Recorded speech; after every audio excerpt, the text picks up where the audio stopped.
இணைச்சட்டம் 31ஆம் அதிகாரம். தமக்கு அடுத்து வரும் தலைவராக யோசுவாவை மோசே ஏற்படுத்துதல்.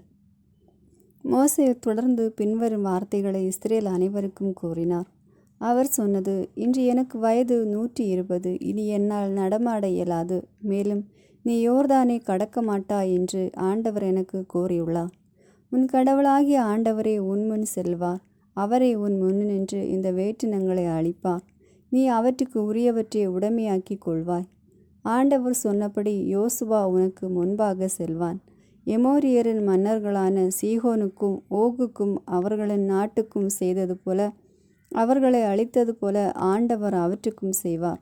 ஆண்டவர் அவர்களை உங்களிடம் ஒப்படைப்பார். நான் இன்று உங்களுக்கு கட்டளையிட்ட அனைத்து கட்டளைகளின்படி நீங்கள் அவர்களுக்கு செய்யுங்கள்.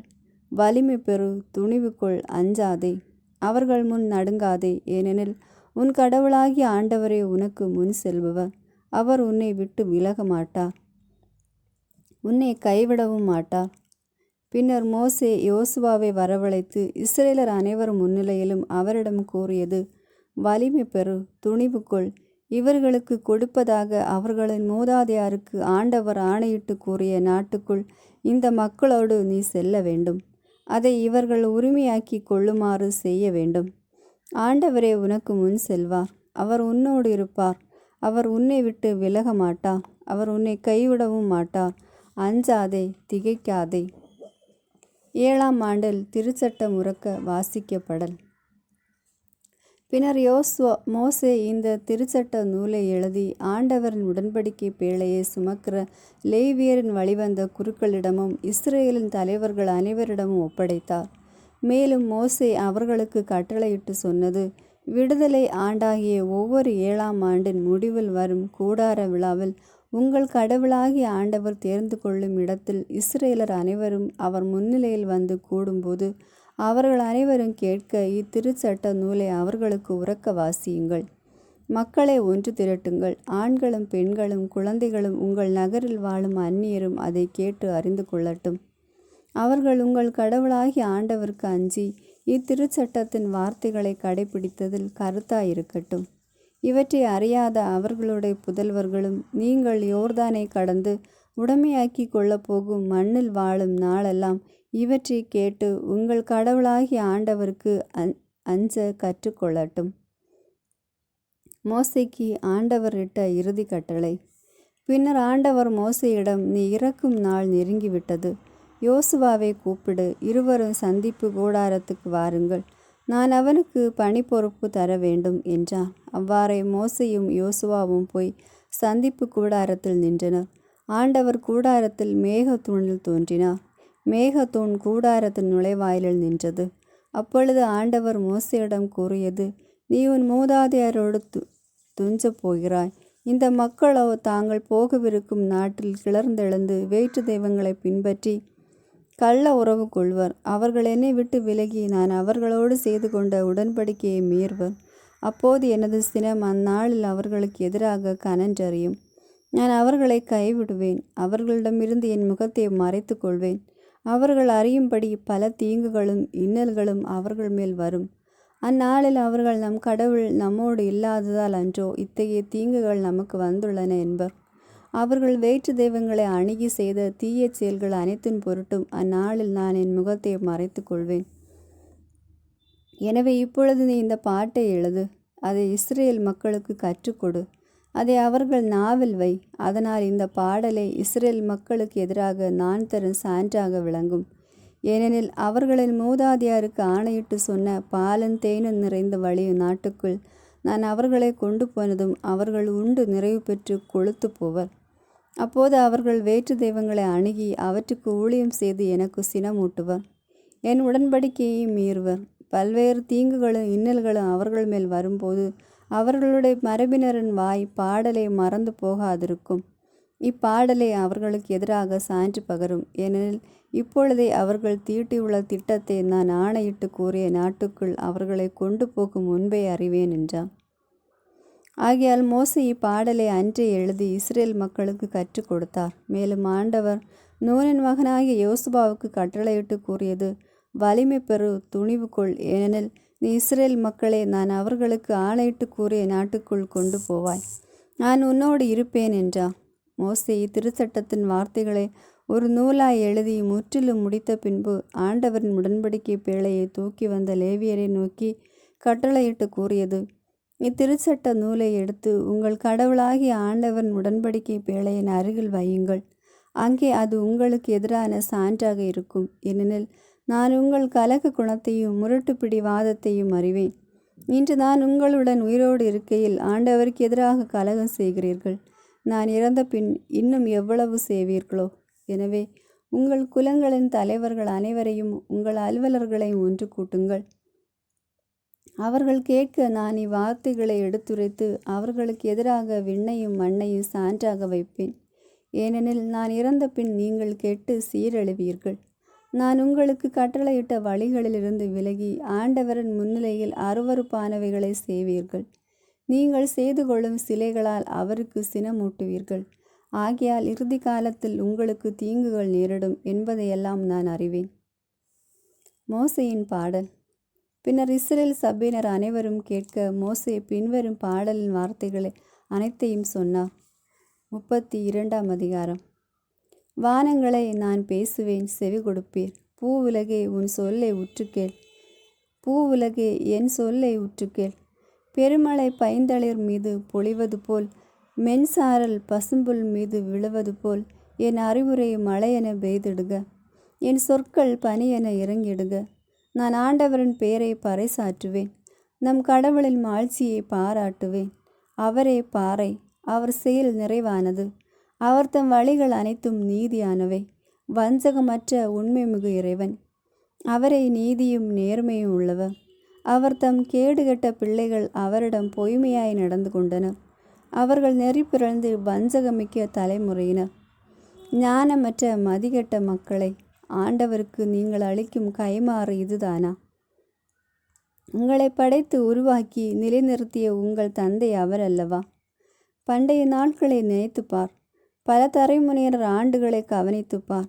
உன் தந்தையிடம் கேள், அவர் உனக்கு அறிவிப்பார். பெரியோரிடம் கேள், அவர்கள் உனக்கு சொல்வர். உன்னதமானவர் வெவ்வேறு இனங்களுக்கு உரிமை சொத்துக்களை பங்கிட்ட போது, ஆதாமின் பிள்ளைகளை அவர் பிரித்த போது, இஸ்ரேல் மக்களின் எண்ணிக்கைக்கு ஏற்ப மக்கள் இனங்களின் எல்லைகளையும் திட்டமிட்டார். ஆண்டவரின் பங்கு அவர் தம் மக்களை, அவரது உரிமை சொத்து யாக்கோபை. பால்வெளியில் அவர் அவனை கண்டார். வெறுமையான ஓலமிடும் பாலையில் அவனை கண்டார். அவர் அவனை பாதுகாத்து பேணினார். கண்ணின் மணியென அவனை காத்தருளினார். கழுகு தன் கூட்டின் மேல் அசைத்தாடி தன் குஞ்சுகளின் மேல் படர்ந்து அணைப்பது போலும், தன் சிறகுகளை விரித்து அவற்றை சுமந்து செல்வது போலும், அவற்றை தன் சிறகுகளில் சுமப்பது போல் ஆண்டவர் ஒருவரை அவனை வழிநடத்தினார். வேற்று தெய்வங்கள் அவனோடு இருந்ததில்லை. பூவுலகின் முகடுகளில் அவனை வாழ செய்தார். வயல்வெளியின் விளைச்சலை அவன் உண்டான். கண்மலை தேனை அவன் சுவைத்தான். கற்பார எண்ணெயை பயன்படுத்தினான். பசுவின் வெண்ணெயையும் ஆட்டின் பாலையும் பாசானில் மேயும் செம்மறிக்கிடாய் வெள்ளாட்டுக்கிடாய் இவற்றின் கொழுப்பையும் கொழுமையான கோதுமையும் இரத்தம் போன்ற முந்திரி சாற்றையும் அவர்கள் உண்ணும்படி ஆண்டவர் கொடுத்தார். ஆனால் கொழுத்த காளை மார்பிலை பாய்ந்தது. எசூரின் கொழுத்து பருத்து முரடானான். தன்னை படைத்த கடவுளை விட்டு அவன் விலகினான். தனது மீட்பின் பாறையை எள்ளி நகைத்தான். வேற்று தெய்வங்களால் அவருக்கு எரிச்சலூட்டினார். அருவருப்புகளால் அவருக்கு சினமூட்டினர். இரையற்றல்லாத பேய்களுக்கு பலி செலுத்தினர். அவர்கள் அறியாத வேற்று தெய்வங்களுக்கு, நேற்று முளைத்த புதிய தெய்வங்களுக்கு உங்கள் முன்னோர் அஞ்சாத அவருக்கு பலியிட்டனர். உன்னை ஈன்ற பாறையை புறக்கணித்தாய். உன்னை உருவாக்கிய கடவுளை மறந்துவிட்டாய். தம் மைந்தரும் தம் மகளிரும் தமக்கு சினமூட்டியதை ஆண்டவர் கண்டு அவர்களை இகழ்ந்து ஒதுக்கினார். அவர் உரைத்தார், எனது முகத்தை அவர்களிடமிருந்து மறைத்து கொள்வேன். அவர்களது முடிவு என்னவென்று நான் கவனித்து கொள்வேன். ஏனெனில் அவர்கள் கேடுகட்ட தலைமுறையினர், நேர்மை அறவே அற்ற பிள்ளைகள். இல்லாத தெய்வத்தால் எனக்கு எரிச்சலூட்டினர். அவர்களின் சிலைகளால் எனக்கு சினமூட்டினர். ஒன்றுமில்லாத இனத்தால் அவர்களுக்கு எரிச்சலூட்டுவேன். அதிகட்ட வேற்றினத்தால் அவர்களுக்கு சினமூட்டுவேன். எனது சினத்தில் நெருப்பு பொறி தெறிக்கும். கீழுலகின் அடிமட்டம் வரை அது எரிக்கும். பூவுலகையும் அதன் விளைபலன்களையும் அழிக்கும். மாமலைகளின் அடித்தளமே தீப்பற்றி எரியும். தீங்குகளை அவர்கள் மேல் கொட்டி குவிப்பேன். என் அம்புகளை அவர்கள் மேல் எய்து தீர்ப்பேன். பசியினால் அவர்கள் வாடுவர். கொள்ளை நோயால் மாய்வர். கொடிய வாதைகளால் மடிவர். விலங்குகளின் பற்களுக்கு இரையாவர். புழுதியில் ஊறும் நச்சு பூச்சிகளால் மடிவர். வெளியிலே வாள், உள்ளே பேரெச்சம். இளைஞனும் கன்னிம் பெண்ணும் பால்குடி மறவா குழந்தையும் முடிநரை கிழவனும் அழிவர். நான் சொன்னேன், அவர்களை எத்திக்கிலும் சிதறடிப்பேன். அவர்களது நினைவு மனிதரிடமிருந்து அற்றுப்போக செய்வேன்.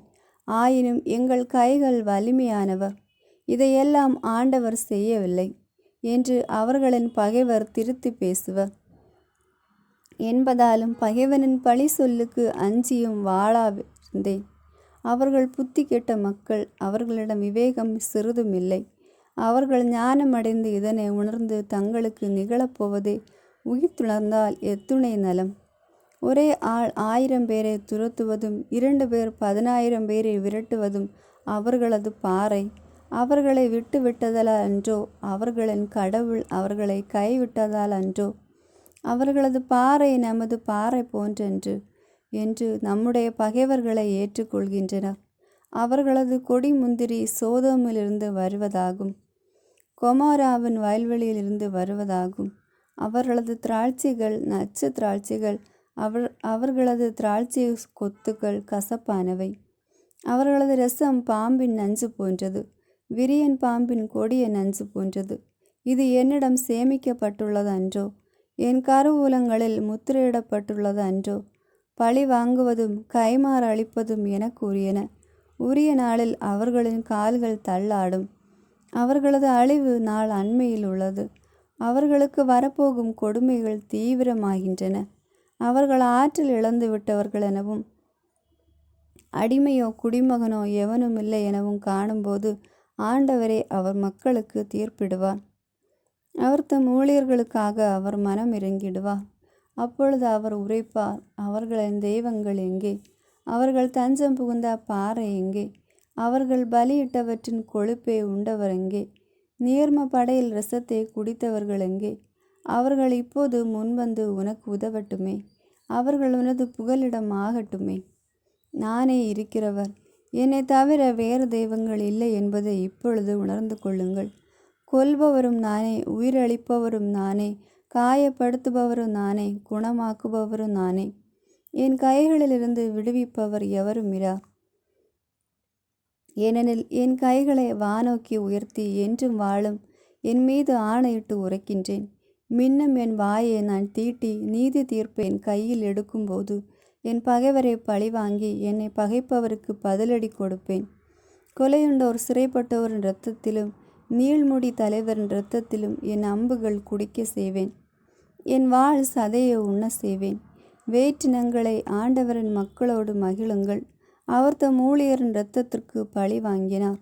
அவர் தம் பகைவர்களுக்கு பதிலடி கொடுத்தார். தம் மக்களின் நாட்டை கரை நீக்கம் செய்தார். மோசேயும் நூனின் மகனான யோசுவாவும் வந்து இந்த பாடலின் வார்த்தைகளை மக்கள் கேட்குமாறு எடுத்துரைத்தார்கள். மோசேயின் இறுதி மொழிகள்.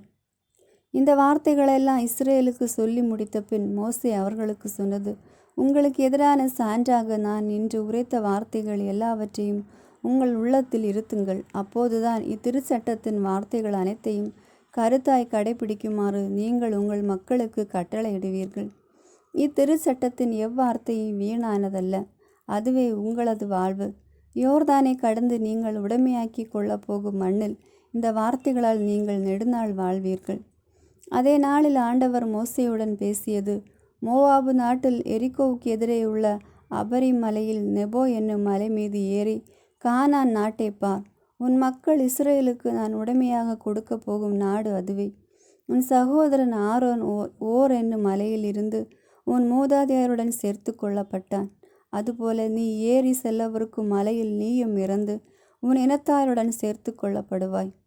ஏனெனில் சீன் என்னும் பாலின் நிலத்தில் மெரிபாத்து காதேசி என்னும் நீர் சுனைக்கு அருகில் இஸ்ரேல் மக்கள் முன்னிலையில் எனக்கு துரோகம் செய்தாய்.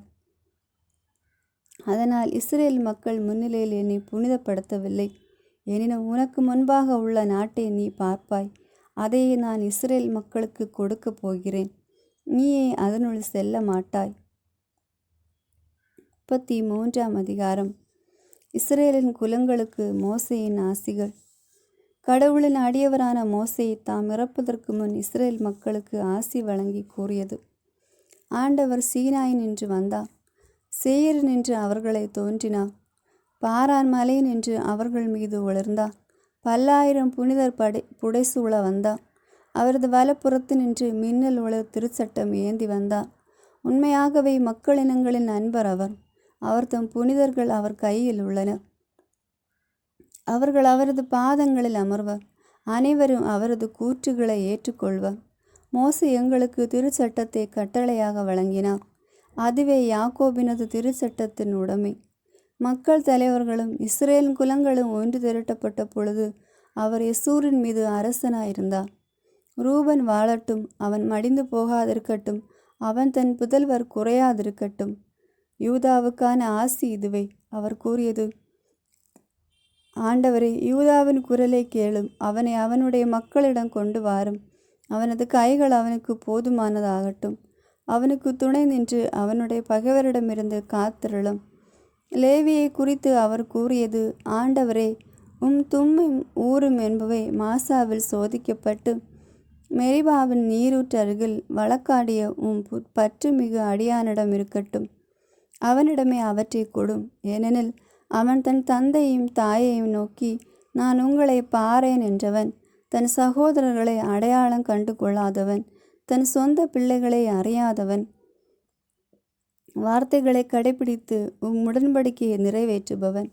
யாக்கோபுக்கு நீதிமுறைகளையும் இஸ்ரேலுக்கும் திருச்சட்டத்தையும் கற்றுத்தருபவன். உமது முன்னிலையில் தூபம் காட்டுபவன். உமது பீடத்தில் எரிபலிகளை செலுத்துபவன். ஆண்டவரை அவனது ஆற்றலை ஆசியால் நிரப்பும். அவனுடைய கரங்களின் உழைப்பை ஏற்றுக்கொள்ளும். அவனுக்கு எதிராக எழும்புவரை அவர்களின் இடுப்பு ஒடிந்து விழும் வண்ணம் வதையும். அவனை பகைப்பவர் மீண்டும் எழாதவாறு செய்யும். பென்யமீனை குறித்து அவர் கூறியது: ஆண்டவரின் அன்புக்கு உரியவன். அவரால் அவன் பாதுகாப்புடன் வாழ்வான். எக்காலமும் அவனை அவர் அரவணைத்து காப்பான். அவர் தம் கரங்களுக்கிடையே அவன் வாழ்வான். யோசேப்பை குறித்து அவர் கூறியது: அவனது நிலம் ஆண்டவரால் ஆசி பெற்றது. அது வானத்தின் செல்வத்தாலும் பனியாலும் ஆழ்நிலத்தின் நீரூற்றுகளாலும் கதிரவன் வழங்கும் கனிகளாலும் பருவங்கள் விளைவிக்கும் பயன்களாலும் பண்டைய மலைகளின் உயர் செல்வங்களாலும் என்றுமுள்ள குன்றுகளின் அரும்பொருட்களாலும் ஆசி பெற்றது. நிலம் தரும் பெரும் விளைச்சலும் அதன் நிறைவும் முட்புதரில் வீற்றிருந்தவரின் அருள் அன்பும் எல்லா ஆசிகளும் யோசேப்பின் தலைமீதும் தன் சகோதரர் தேர்ந்தெடுக்கப்பட்டவனின் உச்சந்தலை மீதும் தங்குவதாக. அவனது நடை தலையீற்று காளையின் பீடு நடை போன்றது. அவனின் கொம்புகள் காட்டெருமையின் கொம்புகள் போன்றவை. அவற்றால் மக்கள் இனத்தாரே பூவுலகின் கடை எல்லைவரை முட்டி துரத்துவான். அவை எப்ராஹிமின் 10,000 படைகளும் மனாசாயின் 1000 படைகளும் ஆகும். செபுலோனை குறித்து அவர் கூறியது: செபுலோனை, நீ பயணம் செய்கையில் மகிழ்ந்திடு. இசகாரை, நீ கூடாரங்களில் தங்கும்போது மகிழ்ந்திடு. அவர்கள் மக்களினங்களை மலைக்கு அழைத்து செல்வர். அங்கு அவர்கள் ஏற்புடைய பலிகளை செலுத்துவர். அவர்கள் கடலில் பலுகி இருப்பதும் மணலில் புதைந்திருப்பதுமான திரளான செல்வங்களை அனுபவிப்பர். காத்தை குறித்து அவர் கூறியது: காத்தை பெருக செய்பவர் போற்றி போற்றி. காத்து சிங்கத்தைப் போல் தங்கியிருந்து புயத்தையும் தலையையும் பீறி பிளந்திடுவான். அவன் தனக்கென சிறந்த இடத்தை தேர்ந்து கொண்டான். தலைவனுக்குரிய பங்கு அவனுக்காக ஒதுக்கப்பட்டிருந்தது. மக்களின் தலைவனாகிய அவன் ஆண்டவரின் நீதியை நிலைநிறுத்தினான். ஏனைய இஸ்ரேலரோடு சேர்ந்து அவர் தம் நீதிமுறையை நிலைநாட்டினான். தானை குறித்து அவர் கூறியது: தான் பாசானின் பாய்ந்து வரும் சிங்கக்குட்டி. நப்தலியை குறித்து அவர் கூறியது: ஆண்டவரின் அருள் அன்பால் நிறைவு பெற்றவன். கலிலேய கடலையும் தென் திசையையும் உடைமையாக்கி கொள்வான். ஆசேரை குறித்து அவர் கூறியது: ஆசேர் எல்லா குலங்களுக்கிடையே ஆசி பெற்றவனாவான். தன் உடன் பிறந்தாருக்கு உகந்தவனாயிருப்பான். அவன் தன் காலை எண்ணெயில் தோய்ப்பான். உன் தாழ்பால்கள் இரும்பாலும் செம்பாலும் ஆனவை. உன் வாழ்நாள் அனைத்தும் நீ பாதுகாப்புடன் இருப்பாய். எசூரின் இறைவன் போல் எவரும் இல்லை. அவர் உனக்கு உதவிட வானங்களின் வழியாய் தமது மாட்சியுடன் மேகங்கள் மீது ஏறி வருவார். என்றுமுள்ள கடவுளே உனக்கு புகலிடம், என்றுமுள்ள அவரது புயம் உனக்கு அடித்தளம். பகைவரை உன் முன்னு நின்று விரட்டி அடித்து அவர்களை அழித்துவிடு என்பார் அவர். அப்போது இஸ்ரேல் பாதுகாப்புடன் வாழ்ந்திடும். யாக்கோபின் உறைவிடமும் தானியமும் இரசமும் மிகுந்த நிலத்தில் இருக்கும். அவர் தம் மேகங்கள் பனிமழை பொழியும். இஸ்ரேலே, நீ பெயர் பெற்றவன். ஆண்டவரால் மீட்கப்பட்ட மக்களினமே, உன்னை போல் வேறு இனம் உண்டோ? உன்னை காக்கும் கேடயமும் உன் வெற்றி வாழும் அவரே. உன் பகைவர் உன்முன் கூனி குறுகுவர். அவர்களின் தொழுகை மேடுகளை நீ ஏறி மிதிப்பாய்.